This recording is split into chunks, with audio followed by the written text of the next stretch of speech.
আমি এক যাযাবর।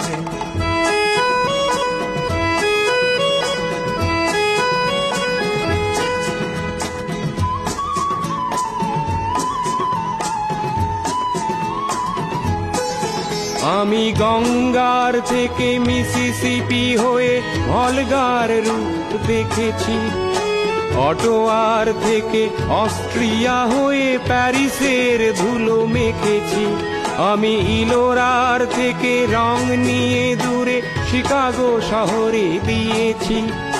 গালিবের শের তাশখন্দের মিনারে বসে শুনেছি। মার্ক টুয়েনের সমাধিতে বসে গোর্কির কথা বলেছি। বারে বারে আমি পথের টানেই পথকে করেছি ঘর, তাই আমি যাযাবর।